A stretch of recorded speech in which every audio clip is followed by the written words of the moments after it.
Our speaker today is Dr. Micah Watson. Professor Watson joined the political science faculty at Calvin College in 2015, having previously held appointments at Union University in Tennessee and at Princeton University in New Jersey. Professor Watson is a native of California, so coming back to warm weather and sunshine from the northern reaches of the Midwest is more like coming home, I think, for him, even though he's been away for some time. He graduated from UC Davis as an undergraduate, where he also played basketball. He then went on to complete an MA in Church State Studies at Baylor University. He holds both an MA and a PhD in politics from Princeton University. Professor Watson's scholarly expertise includes political morality, political theology, early modern liberalism, and church-state relations. Among his many publications, Professor Watson recently co-authored with Justin Dyer this important book, C.S. Lewis on Politics and the Natural Law, which was published with Cambridge University Press. Professor Watson and his wife Julie have 4 daughters and a son. They make their home in Grand Rapids, Michigan. With the exception of their eldest, Abby, who is somewhere here and is a first-year student at Westmont College. On a personal note, I've known Professor Watson for both professionally and as a friend for about 12 years. We've long worked on issues of political morality together, and in addition to numerous conference panels that we've been on together, we've also co-edited a book together along with Brian McGrath Wheaton entitled Natural Law and Evangelical Political Thought. Knowing Professor Watson well, I'm happy to share that in addition to having great respect for his intellect, I also have true admiration for his character and his love for Jesus. And when he speaks, I anticipate growing in wisdom, not just in knowledge. And so I'm particularly glad that we get to hear from him here at Westmont. And before I just make a final introduction and ask him to come up, I'm just going to pray for our time together and our hearing from him. Sovereign God, you are God of all of our doings, whether we are doing great things or small, whether we are listening to a lecture or giving a lecture. Lord, let us indeed grow in wisdom in this context. Bless all who hear, and also bless Micah as he speaks to us. We ask this all for your glory and for our good. Amen. The title of Professor Watson's talk today is C.S. Lewis versus Democracy.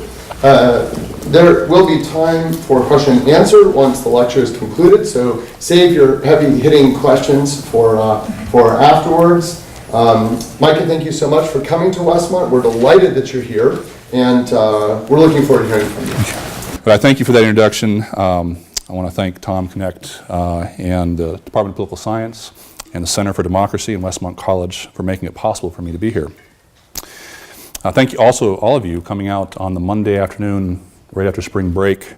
I can tell you if it was Calvin right now in March looking outside this room would be completely empty. But I know you have several more days like this to look forward to, so I appreciate you coming this afternoon. It's something of a cliche, I'm sure, for speakers to say this, but I am delighted to be back at Westmont, and not just because I'm coming from Michigan. I grew up in the Central Valley of California, and I worked at camps near Yosemite while I was in college, often with Westmont students, and I've often thought very kindly. In fact, when I played basketball at UC Davis, it was a mistake, because the other school I was considering going to was Westmont College to play basketball, and I should have done that. I've always admired Westmont, so much so that I could make my peace with our eldest daughter, moving 2,000 miles away from home, easier because I knew she'd be at such a good place with such good people. And I wouldn't even have to drop $500K to get her in. Too soon, I guess. I did receive some sideways glances from my admissions friends at Calvin, particularly if I drove my wife's car, which has that parent Westmont College license plate frame on it. When I pull that into the parking lot, I get some more sideways glances. But we, as a family, are delighted with Westmont, delighted with what it's been for our daughter. And Abby's sister has chosen Calvin, so I'm kind of safe with my admissions colleagues for the time being. So my topic today is C.S. Lewis and democracy, as Jesse has said. C.S. Lewis versus democracy. And when you talk about politics and democracy, people can get a little bit anxious. And so I want to get something out of the way really quickly in case you're nervous about this. And that is, I want to say something about the president. I think he's doing a great job here at Westmont. Dr. Beatty is a fantastic leader. And I've admired from afar his leadership here. So in case you were worried about what I might do with that, I just want to get that out of the way from the get-go. One of the things I like about being a political science professor is there's always something going on. There are always conflicts, debates, elections, great issues, and the like. And while it has a very human element to it when things don't go well, it does mean, from a sort of job perspective, there's always something to talk about. That said, if your campus is like mine, the last few years in particular have felt that much more difficult, that much more divisive, that much more discouraging. And that seems to be true no matter where one falls along the political spectrum. As new as this may feel to some of us, of course, it's not entirely new. As a very recent and popular play reminds us, it was only a few years into the American political experiment that a sitting vice president shot and killed a former Treasury Secretary. Every American generation since has wrestled in its own way with polarization and divisiveness, with the underlying stakes being whether democracy can really deliver what it promises. Lewis wrestled with this as well. And my case today is that he had some interesting things to say. I want to start this case in a rather roundabout way with a letter he wrote to a Chicago journalist in December of 1959. That journalist's name was Dan Tucker. And Tucker had attended a conference in Chicago marking the centennial of Darwin's Origin of Species, which featured a talk by Julian Huxley, famous as an evolutionary biologist, an ardent eugenicist, and popularizer of the term transhumanism. Tucker wrote an op-ed criticizing Huxley, which he sent to Lewis, writing that Huxley's speech was exactly the sort of thing Lewis was warning against in his book, The Abolition of Man, and the fictional version of that same argument in That Hideous Strength, which is the third in his space trilogy. Here's how Lewis responds. Dear Mr. Tucker, and I'm going to read you a good chunk of the letter. Thank you for your most interesting letter of the third. The devil about trying to write satire nowadays is that reality constantly outstrips you. Ought we be surprised at the approach of scientocracy? In every age, those who wish to be our masters, if they have any sense, secure our obedience by offering deliverance from our dominant fear. When we fear wizards, the medicine man can rule the whole tribe. When we fear a stronger tribe, our best warrior becomes king. When all the world fears hell, the church becomes a theocracy. Give up your freedom and I will make you safe is, age after age, the terrible offer. In England, the omnipotent welfare state has triumphed because it promised to free us from the fear of poverty. Mind you, the bargain is sometimes kept for a while. A warrior king may really save a tribe from extinction. The welfare state, at a cost, has come nearer than any society ever did before to giving every man a square meal and a good house to eat it in.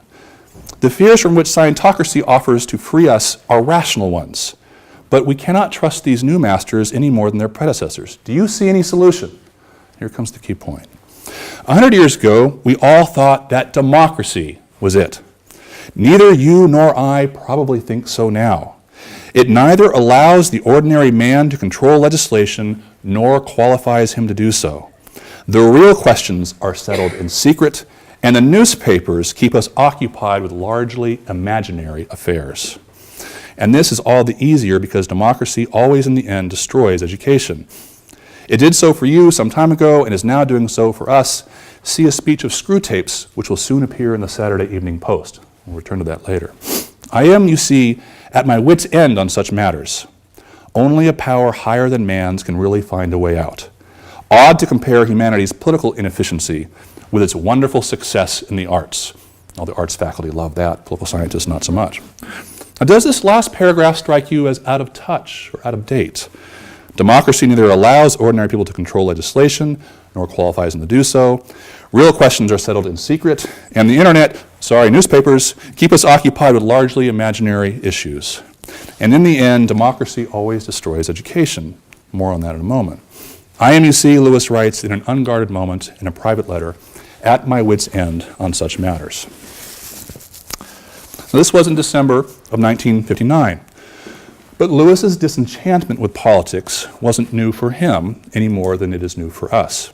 In fact, 100 years ago this spring, March of 1919, Lewis was just wrapping up his first term as a first-year undergraduate student at Oxford University. He was a 20-year-old first-year student, and on March 20th, his first book would be published, a collection of poems called Spirits in Bondage, poems that expressed a dark and bleak view of the world filled with anger at a distant God who seemed criminally negligent in a world marked by brutality and suffering. This cynical view of the world is very common among young Britons following World War I, and Lewis had served as an infantryman in the trenches of France just months before his studies at Oxford. It would be hard to overstate the importance that Lewis's experience as a soldier had in his life. It's what actually got him into Oxford. At that time, you could get into the college, but Oxford University had a series of tests you had to pass to get in, and Lewis was terrible at math, and in fact failed the test. But after his service, Oxford let veterans bypass the math test, which for me was rather comforting, because I don't really do that well at math, perhaps for some of you as well. The war also set up his rather unusual family and domestic situation for the next 35 years, as Lewis made a deal with his war buddy, Patty Moore, that if either of them shouldn't survive the war, the one who did survive would take care of the other's widowed parent. Patty Moore had lost his dad, Lewis had lost his mom, and as we all know, Lewis survived, but Patty Moore did not. So Lewis inherited Patty Moore's mother, Mrs. Moore, and took care of her for the rest of her life until she died in 1951. Lewis did not write very much about his World War I experience, and if the conventional wisdom is to be believed, he didn't write much about what led to the war. But he experienced firsthand the failure of our topic this afternoon, the failure of politics and of democracy. For all the elements of politics are present in the First World War: power, authority, scarcity, injustice, insecurity, and a tragic failure to promote and protect a vision of the common good. Lewis knew very well, personally more than theoretically, the costs of what happens when things go wrong politically.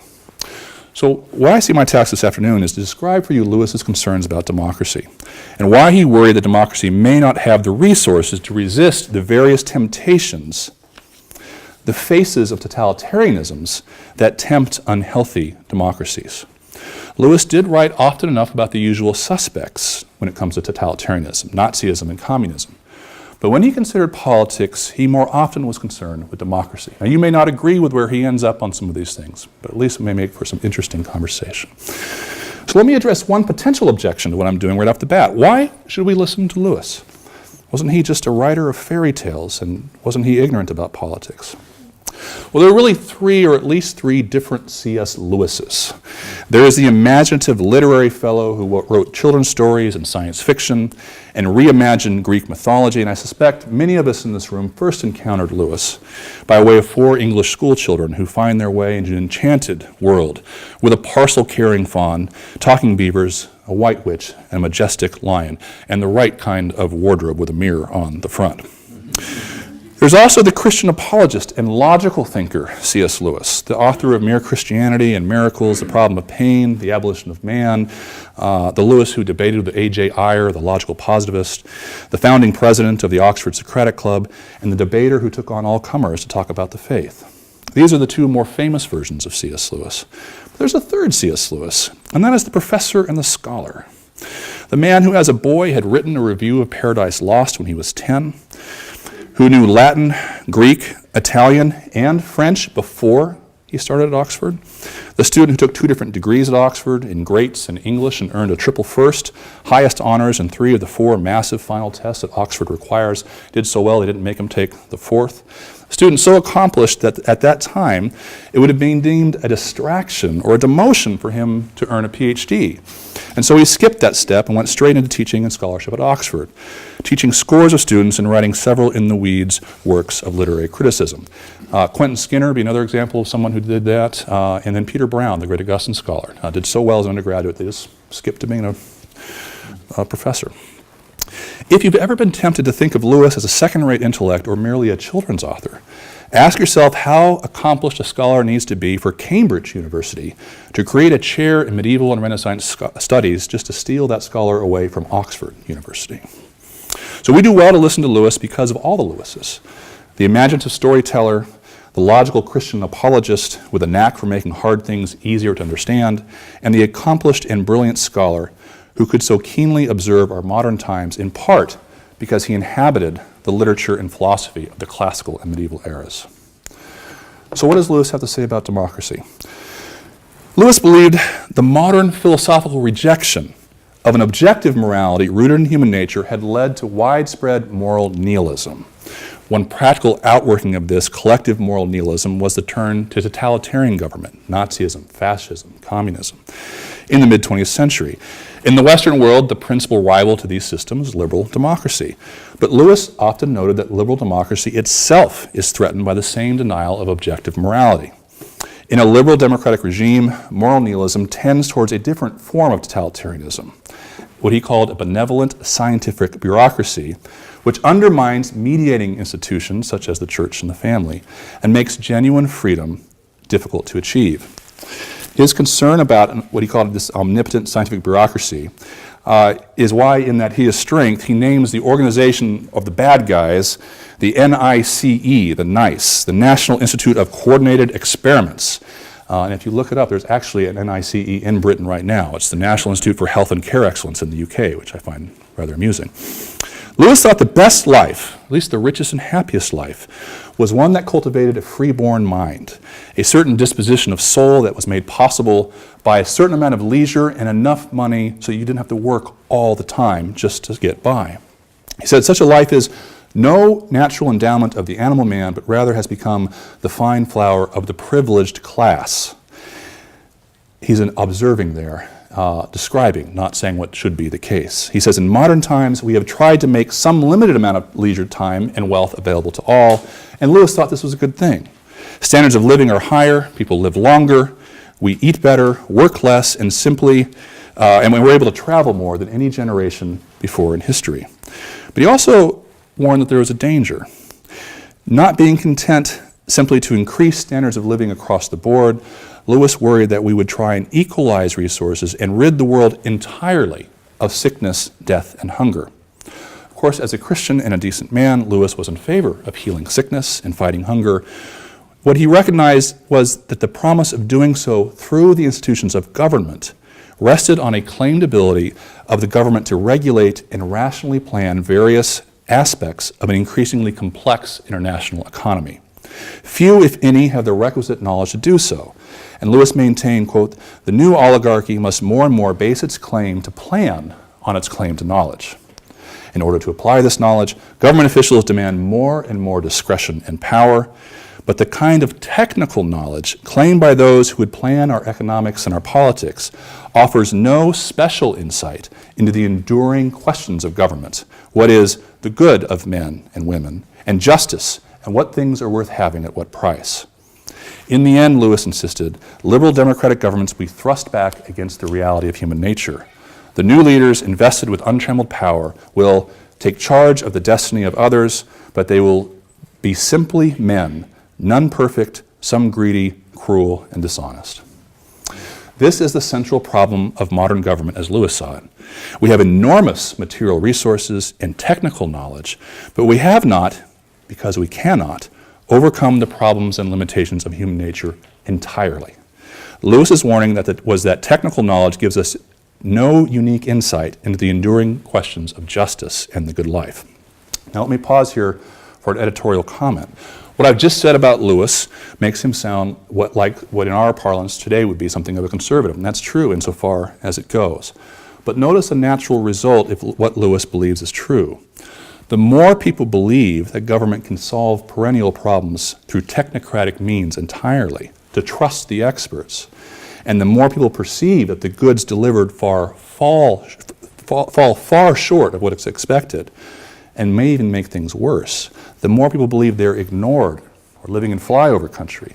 Over time, some of these people will be that much more likely to embrace the promises of outsiders who may want to blow everything up, start over, make things better again. Editorial comment over. Back to Lewis. The problems and limitations of human nature mean that we cannot ever expect modern government, despite immense material resources and technical prowess, to ever truly solve our problems. And Lewis thought democracy can make this problem worse. Why is that? Well, in articulating Lewis's objections, who better to voice those than Lewis's famous accuser, Screwtape, the experienced senior demon of the Screwtape letters. How many of you have read the Screwtape letters? Okay. John Cleese has an audio recording of them from Monty Python, which I highly recommend for driving different places. He's wonderful. The etymological root of the Hebrew word Satan is wrapped up with accuser. And so we can turn to Screwtape for Lewis's accusation or his indictment of democracy. Lewis wrote the original Screwtape letters in an English newspaper in 1941. It was first published in the U.S. in 1943, and it's the book that really made Lewis famous over here.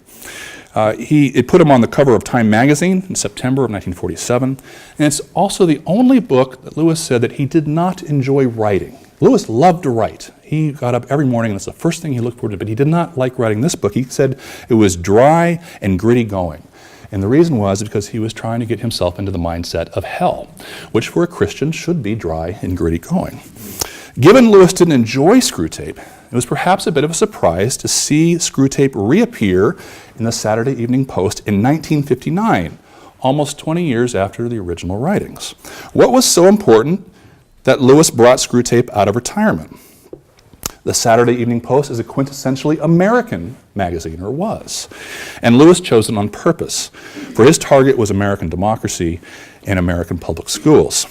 Lewis went back to Screwtape to voice his concern with democracy's ill effects. Now we have to remember that Screwtape writes from a diabolical perspective. His is a voice from hell, and thus when he praises democracy, it's not for what we should think of as good reasons.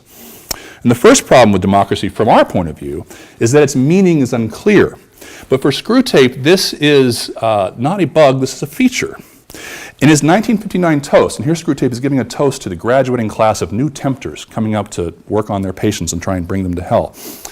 He says, "Democracy is the word which you must lead them by the nose.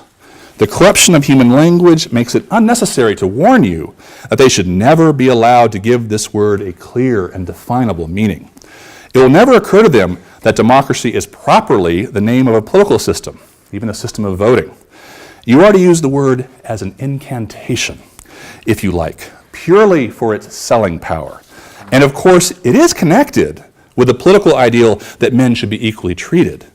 You then make a stealthy transition in their minds from this political ideal to a factual belief that all men are equal. You can then use the word democracy to sanction, in their thought, the most degrading and also the least enjoyable of all human feelings. The feeling, I mean, is of course that which prompts a man to say, 'I'm as good as you.'" That's it. Now, do we know this feeling today? We find this feeling today. That's one of the questions that we could talk about. Is this something, this "I'm as good as you" sense, will we find this in a more egalitarian society? This particular temptation for democracies was analyzed brilliantly by the French aristocrat Alexis de Tocqueville in his Democracy in America, which he started writing when he was 26.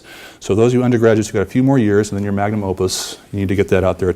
Calvin wrote his Institutes also at 26. Something about that year is kind of magical. If you want a less canonical illustration of what Tocqueville and Lewis is talking about, you can look at that profound commentary on American culture, Pixar's The Incredibles. A story about a family of superheroes whose amazing gifts are squelched, right, after Mr. Incredible uses his gifts to save someone's life and is sued by someone who didn't want his life saved, and they're forced to hide their extraordinary gifts in this sort of witness protection program. The "I'm as good as you" mentality is a problem because it reveals and breeds a hatred of excellence and virtue. It tempts us to resent those who may be better at something than us or more successful, depending on how we define success. It's the difference between seeing someone succeed and saying, "Hey, good for her. Perhaps that'll be me someday," and "How unfair. I'm sure she didn't deserve that." Now, it is here very important for me to avoid what Screwtape encourages his tempters to do. That is, I need to be clear as possible, whereas Screwtape encourages cloudy language and thinking. Did you notice the two different meanings of democracy that Screwtape mentioned? There is the form of government what Lewis elsewhere describes as voting, equal political rights, the value of the individual, the rule of law, etc. And then there is the democratic mentality, or the ethos, which says, I'm as good as you. Lewis's strongest indictments of democracy are not of government. When Lewis indicts democracy, he is mainly criticizing the democratic mentality. His concern is whether you can have one without the other, or if having a democratic government will always devolve into the wrong sort of democratic culture. So 4 indictments of democratic culture from Lewis. First, Lewis says democracy ruins education. He says there's 2 problems with democratic education. The first is we're not sure whether a democratic education is 1, an education that Democrats will like, or 2, an education that will preserve democracy. Lewis warns us these are 2 different things. For the education that Democrats like is one that fears above all making less gifted students feel bad or left behind. And that means we can hamstring our most gifted students while we make our less gifted academic students feel as if they're not successful unless they are at the top of the class academically. In an essay of his called Democratic Education, Lewis notes in England subjects like Latin and mathematics are being phased out because they're seen as too elitist. And the less gifted students are coddled. We turn, he says, their hobbies into subjects so that they too can get good grades. And end quote, we think of college something everyone has to go to in order to have a successful life. Such an approach leads to a culture that disdains the sort of dignified work that does not require higher education. For example, the trades. The problem is here is that we transform the good of legal equality, which demands that everyone gets a fair shot, into an equality of affirmation of result in which we are embarrassed or can be embarrassed by excellence and risk treating mediocrity as if it is merely different or even creative. The problem is the education that democracies need, Lewis says, requires excellence in science, in government, in medicine, in the arts, and excellence is not democratic. The wrong kind of equality in education, Lewis writes, is lethal. He says, equality has no place in the world of the mind. Beauty is not democratic. She reveals herself more to the few than to the many, more to the persistent and disciplined seekers than to the careless. Virtue is not democratic. She is achieved by those who pursue her more hotly than most. Truth is not democratic. She demands special talents and special industry in those to whom she gives her favors. Political democracy is doomed if it tries to extend its demand for equality into those higher spheres. Ethical, intellectual, or aesthetic democracy is death. Second problem with democratic education is that, not surprisingly, democratic societies tend to think that they are the most evolved of all historical eras. We apply Darwin's theory about biology to the evolution of culture and governance. Liberal arts becomes less important. We don't study the ancients. They had plenty of sketchy beliefs and practices, after all. And as a result, the educated classes no longer study Plato or Aristotle, or even Virgil or Horace. Sometimes they don't even study Augustine. They thus have a diminished set of values with which to compete with the values of modern industrial civilization. Lewis described the result as an isolated, time-bound provincialism, which cuts off each succeeding generation from the wisdom and folly of its forebears, leading to a myopic intellectual vision and no standards by which to judge contemporary thought. What follows is something he called chronological snobbery, which bodes ill for moral education, as it breeds contempt among the young for the wisdom of their elders and undercuts their ability to distinguish genuine and time-tested wisdom from passing fads and trivialities. All right, that was indictment number 2. I'll go through the next 3 more quickly. Indictment number 2, or that was 1, this is number 2. We no longer know how to reason or think it's important to do so. If a democratic culture tends to erode education, then we should not be surprised that we moderns and we postmoderns have lost our faith in our capacity to reason. Reasoning well is not democratic. It is demanding and requires us to favor some ideas over others and listen to some wise teachers instead of what may happen to be trending. Lewis began what may be his most brilliant book, The Abolition of Man, by criticizing educational trends that taught children to emphasize feelings over reasons and evidence. While some enlightened figures overemphasized what reason can accomplish, we have gone too far the other way, Lewis thinks. He observed that modern men and women have a general and unalarmed belief that reason is not a valid means of proving anything. Irrational causes, rooted in subconscious desires or economic interests or different kinds of identity or a national identity, these are taken to be the real origin of thoughts. Lewis wrote of modern man, exaggerating only a bit. He accepts without dismay the conclusion that all our thoughts are invalid. And you'll hear this if you listen for it. She only thinks this because she's A. He only thinks this because he's B. We take the thought and we identify it with something that's true about the person, but may or may not be the true origin of why that person thinks A, B, or C. It may be because that person thinks it's true. The fallout for this shift, for political discourse and for democracy in particular, is significant. I want to quote quickly from something in 1787. It seems to have been reserved to the people of this country by their conduct and example to decide the important question whether societies of men are really capable of or not establishing good government from reflection and choice, or whether they are forever destined to depend for their political constitutions on accident and force. That's Federalist number 1 of Alexander Hamilton. I think it remains a live question. Democratic citizens, in theory, are supposed to reflect and choose, but what are we reflecting on if not the nature of things besides how we feel about them? We should offer each other reasons for this or that policy or law. If reasons are only mere cover for our subjective feelings, and how do you argue with how someone feels? Why should we consider our neighbors to have good faith objections to our particular visions of the good life? Why agree to disagree agreeably when the democratic process does not go our way? Why not label and dismiss our political adversaries? It's much easier, more effective. If we believe the positions held by our fellow citizens or elected officials are grounded entirely in sub-rational and often intractable characteristics, then attempting to persuade them with reason and evidence is hopeless. Indictment number 3. We make the people infallible. Proletariatism was Lewis's term for what resulted from a particular form of democratic thinking that flatters the people without reservation. This is the other side of the coin from Lewis's concern with an overconfident governing or expert class. Having accepted the principle that government legitimacy requires the consent of the governed, democratic citizens can conflate their authority with political infallibility. As a result, the proletariat are self-satisfied to a degree perhaps beyond the self-satisfaction of any recorded aristocracy. They are convinced that whatever may be wrong with the world, it cannot be themselves, Lewis writes. The customer is never wrong, and neither is the citizenry. Lewis noted that for apologetic and evangelism efforts, this shift in class self-satisfaction puts God on trial. Early Christians, Jews, and pagans had assumed there was something wrong with them, that they needed to be made right with God. Modern men and women do not share a sense of sin. Some prominent political figures, claiming to be Christians, even said they'd never had a reason to ask God for forgiveness.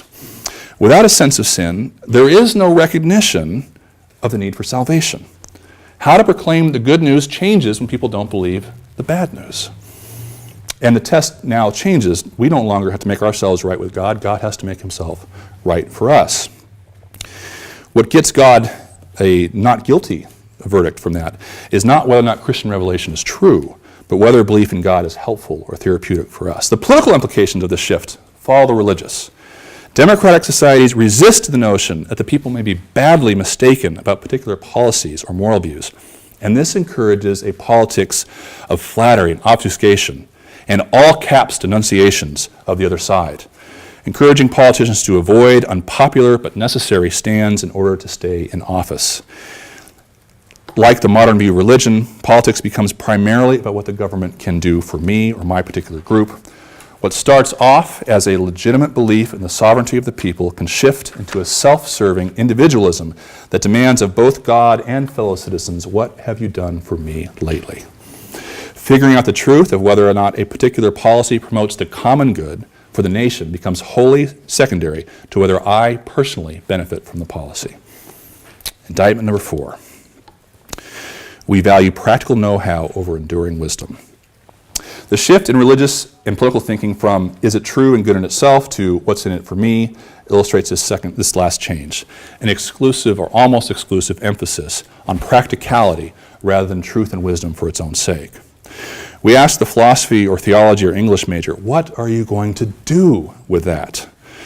A democratic education that has been watered down, one that abandons reason and flatters the people with infallibility, leads to a purely pragmatic approach to politics. And a pragmatic approach is almost exclusively concerned with technocratic means rather than principled ends for human beings individually and in community. Ends are assumed to be common, but in fact are expressed with elastic words or phrases that obscure rough edges. National interest, economic growth, or American or British values. As our governments get bigger and bigger, paradoxically, our shared conception of what counts as a flourishing human life becomes increasingly narrowed and fractured. Let me skip this. I hate skipping a Socrates quote, but I could tell from the group you don't want to hear the Socrates quote. That's okay. These then are Lewis's indictments of a democratic culture. It destroys education. It banishes the role of reason. It mistakes the voice of the people for the voice of God. And it emphasizes the practical and the efficient over and against the good, the true, and the beautiful. And despite all of these misgivings, Lewis remained a small d Democrat. He was a reluctant advocate of democracy in the governing sense, because he did not believe in democracy because he thought everyone was so wise and good that he deserved a share in governing. He was not an egalitarian deep down. Hierarchy had its proper place in modern life, but that place was not, he thought, in the political realm. Sorry, I'm checking mine. If we had not fallen, Lewis believed, and this is going to sound a little jarring, patriarchal monarchy would be the sole lawful government. But since we have learned to sin, as Lord Acton says, all power corrupts, and absolute power corrupts absolutely. The fall, Lewis believed, has so corrupted the hierarchy of our natural beings that no human being can be trusted with unchecked power over another. Hence, the artificial need for equality, from Lewis's point of view, and democracy, and the rule of law, and the consent of the governed, and the social contract. Lewis does not deny that some men and women may be better than others on some scale or another, but that's all the more reason not to give them power, particularly the coercive power of the state. Lewis offers us then a warning about a people so miseducated and poorly formed. Such a people will be ripe for manipulation, be ripe to emotional appeals, to flattery, to fake news, things that get them all excited and riled up, but not for their true good. I fear I have offered you a fairly bleak appraisal of democracy, or at least Lewis's view of democracy. Does Lewis offer us any hope for a renewal of healthy democracy and genuine community? Is there a Narnian option? Insofar as we address these matters on a purely earthly level, I think the answer from Lewis is no. Lewis wrote, "A sick society must think much about politics, as a sick man must think much about his digestion." And by that measure, ours is a pretty sick society. But recall, if you would, the letter that I began with, Lewis's letter to Tucker, and how he concludes. He says, "Only a power higher than man's can really find a way out." So I think there is hope, but hope is a theological virtue, not a cardinal or natural virtue. For a more hopeful Lewis, we have to go back to an earlier Lewis, the Lewis who spoke so confidently about Christianity in the early dark days of the Second World War. From his chapter on hope and mere Christianity, he here says that looking forward to heaven is not escapism or pie in the sky or wishful thinking. He says, if you read history, you will find that the Christians who did most for the present world were just those who thought most of the next. The apostles themselves who set on foot the conversion of the Roman Empire, the great men who built up the Middle Ages, the English evangelicals who abolished the slave trade, all left their mark on earth precisely because their minds were occupied with heaven. It is since Christians have largely ceased to think of the other world that they have become so ineffective in this one. Aim at heaven, and you will get earth thrown in. Aim at earth, you will get neither, end quote. How to do that, of course, is the next question. And this may be odd advice coming from a political science professor, but might we need to think about politics less, or at least proportionately less? Of course, we do need to think about actual politics, how to vote, how to address hunger, war, race, education. We need more students at Westmont and at Calvin taking political science classes. It's my plug. But just thinking more deeply about this and other things like that generally, even if you don't take a class. Perhaps we don't need to think less about politics, but better about politics. There is a deep irony to be found in Christians who look to government as the primary solution to what ails our society, whether they lean to the side that wants to make America great again or the side that chanted, yes, we can. Either way, when some of our brothers and sisters look primarily to government for moral and cultural renewal, it reveals an internalization of the secularization they seek to reverse. Lewis's thoughts on how Christians can engage in a healthier politics is another talk altogether. And there's a book that addresses some more of that. And while he had some helpful things to say, particularly about the idea of a Christian political party and recognizing that we live in a post-Christian culture, for all his many gifts, Lewis was not a politician or a political strategist.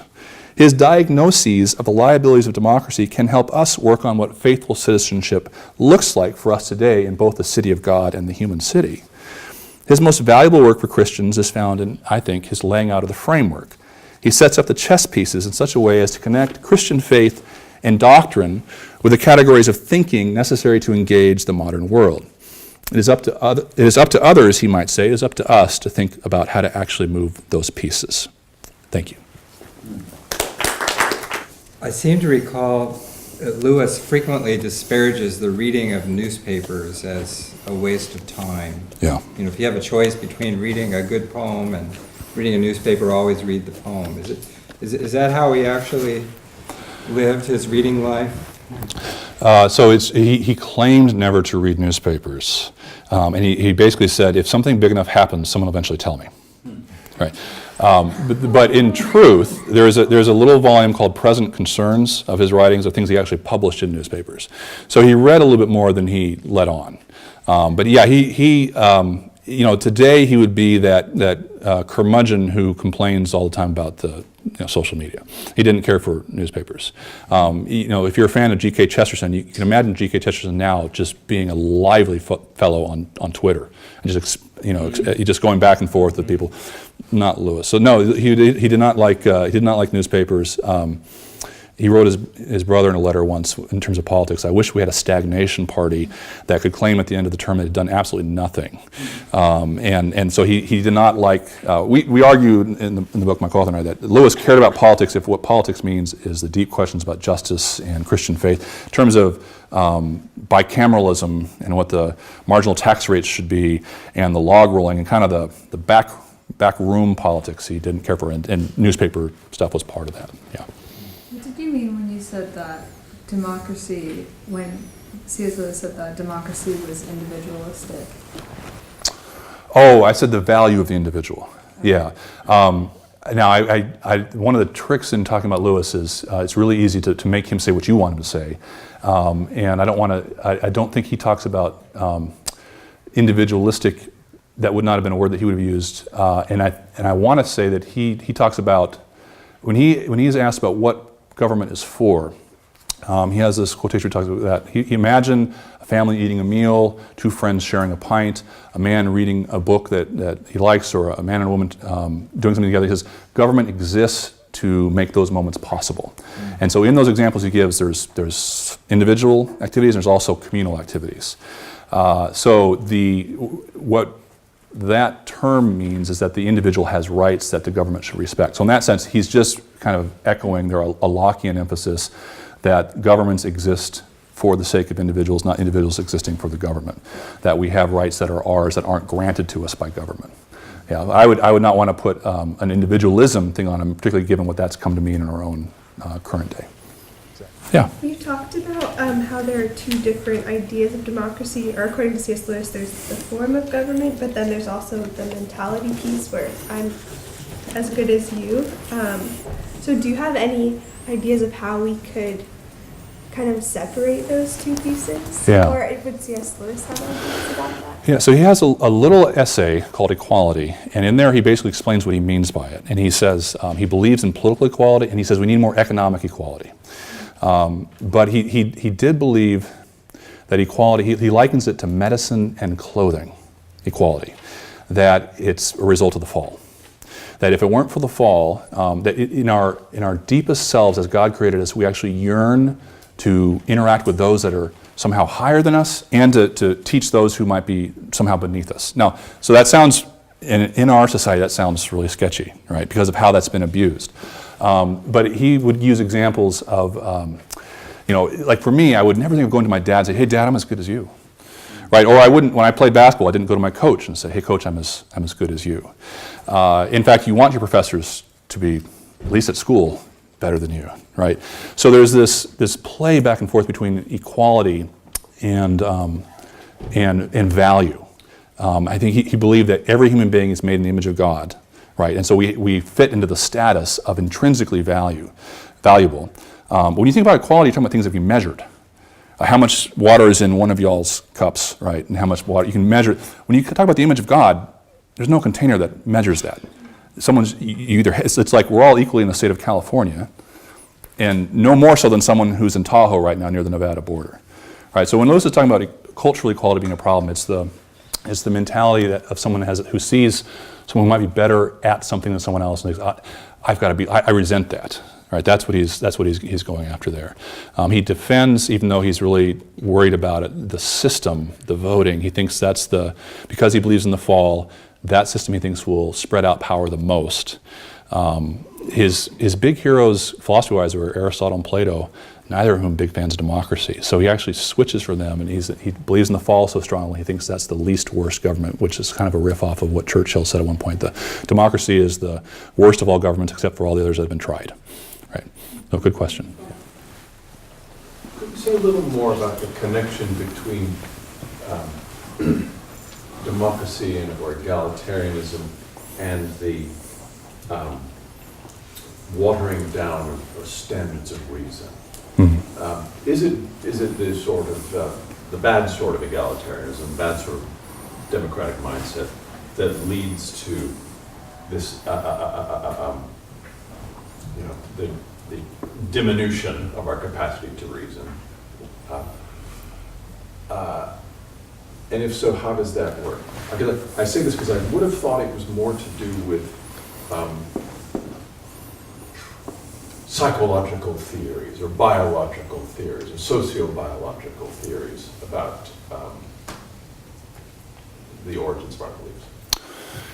Yeah, so I don't know that I'd want to claim either for Lewis or in Truth that there's a single causal factor as to, because another factor that he writes about is the theories of emotivism that were going around. And that's when he writes The Abolition of Man, that's where he starts off criticizing this children's textbook in which these two authors are using examples from literature, and the example that they use is Samuel Taylor Coleridge's example of two people at a waterfall, and one of them says, oh, it's sublime, and the other one says it's pretty. And Coleridge is critical of the one who says it's pretty. Well, that's just trite. And the authors of the textbook, which is being used in schools, is that doesn't make any sense. They're both just expressing what they're feeling inside. They're not saying anything about the waterfall. Lewis also saw that mentality being inculcated in schools, a sort of emotivism. It's the same, actually very similar to what Alistair McIntyre is criticizing with emotivism in After Virtue, right? He's also saw that as a real problem. So I wouldn't want to necessarily say, so I may not get to a good answer totally, but I wouldn't want to say it would just be one thing that would be leading to a loss of reason. I think there'd be a pretty interesting mix of things. For himself personally, he gave up his faith in part because of a personal tragedy with his mother passing away in the First World War, and the generation that fought the First World War was disenchanted. There's also these historical things that I think would have contributed to it. So I don't have a great answer to that, except to say it would be a fun thing to tease out. What would be the different tributaries that would lead into that river of reason being diminished? And he would also connect that with natural law falling by the wayside. Logical positivism would be another area where that was in the legal circles. You never said that the law was actually true or false, just what a different country might have held, and so long as it had that was valid. Logical positivism ran into, was shipwrecked on Nuremberg. Once we had to try the Nazis, we couldn't just say, well, Germany's laws, well, all those laws were legally passed. So I would want to say there'd be a multi-causal explanation for that. It's my punt answer. You mentioned how you talked about authority, power, insecurity, and inequality.